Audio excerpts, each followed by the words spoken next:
Hi, my name is Hitesh and you are watching SQL Injection Master Course. And don't forget to visit my homepage, and this is really a mandatory line for me for every start of video. So please bear with me in this video too, and upcoming videos too. You are always going to find this line that don't forget to visit my homepage and leave a feedback to me. Now I hope you can understand how much valuable your feedback is to me, and it has really impressively engaged my quality in a much higher state than the previous videos, and your feedbacks really make that happen. So let us proceed on this video. In this video we are going to focus on what we have learned in the previous video. In previous video we have learned how we can actually ask the database in the true and false format. In the previous videos what we were doing is very simple. We were trying to ask database something that, hey, give me the item of the database name. So database was eventually giving us all the values that, hey Hitesh, this is the name of the database. But in this case we have got some different scenario, and let us try to find out what we have. If we move on to our virtual machine, let me first close this from the last video. Let me just hit a Control C. And first of all, I would like to move up in the /root/desktop, and I will find that lesson7.zip file is there. Also, don't forget to check the supporting materials in this video so that you can find out the lesson7.zip file. I have to move this lesson7.zip to /war/www/master, and I also need to travel to the same directory. Let me a bit, you can say, lazy. I can copy this and I can paste it here. So if I do a quick ls, the lesson zip file is here. So unzip the lesson7.zip. Okay, so it has unzipped all the contents, and let me launch the Firefox, of course in the background mode, so that my terminals doesn't get busy up and I can do lots of work on it. Okay, please restore. Okay, so things are getting from the lesson number 6, but we are not interested in lesson number 6 in this case. We are interested in lesson number 7. So here it says a very simple thing, that is, there is also a small animation for you so that you can also enjoy while doing all the things. It's really a nice one related to some bugs which are out there. Not that bug actually. So what we can do out here is very simple. Hope this is visible. And if I do a question mark id equals to 1, it gives you are in. So this you are in is actually the thing which might create our interest. If I hit a single quote here, I found that value is not being out there. Okay, so we didn't get any error like you have an SQL syntax error or any other like that. So does that mean the application is not vulnerable to SQL? The chances are it might be vulnerable. So let's try to break the query by double quotes. Okay, it doesn't breaks it. Let me do a single quote and a bracket. It doesn't makes it. Let me do a double quotes and the bracket. Okay, the things have being fixed up. Let me remove this and put a single quote. Okay, nothing happens. So let me put a 1 and put all of that. Perhaps any of that might break eventually, and put some other things like this. Please, at least one of them break it. It doesn't break anything like that. So what the conclusion might be for a new pen tester, that hey, the application is not vulnerable and you can proceed. I would put a backslash and it gives nothing. So that means application is perfectly fine. But chances are high that it might be vulnerable. So let us assume that if I hit a single quote, the output is not there, but if I do it like this, the output is out here.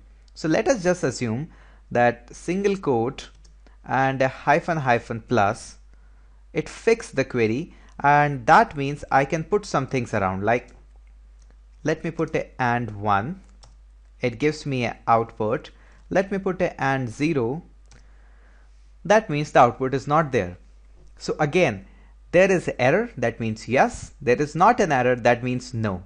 So by this also I can ask some question to the database. Yes, of course, the same way by which I have learned in the previous example.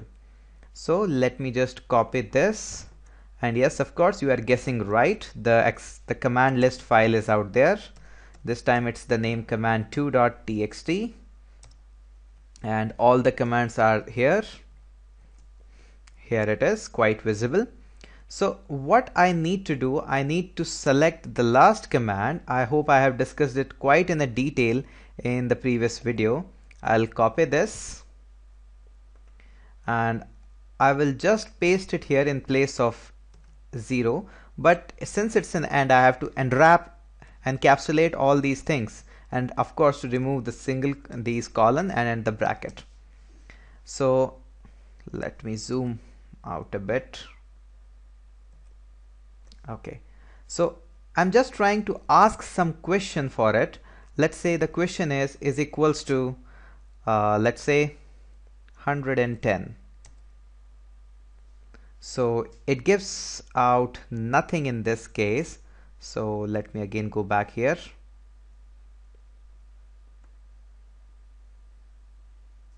So it's giving select ASCII, and here we have got the bracket and everything. So let me just ask this. It's not giving me anything out there. Let me check out what is actually the problem. Select ASCII, substring, select database, and there is one, and I think absolutely perfectly fine is there. It's not prompting out anything for me. Sometimes these things happens and I really get worried about these things. So let us try something else.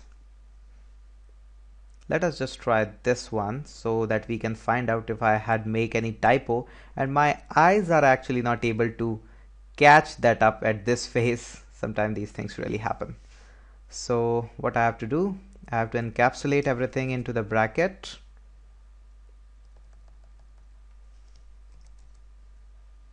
Okay, so this is working. Perhaps something is out there which my eyes are not catching up right now. But what my goal is here, that I just really want to make sure that the answer is yes or no. So if I make it 102, it is false. That means the number is you are in is not prompting up.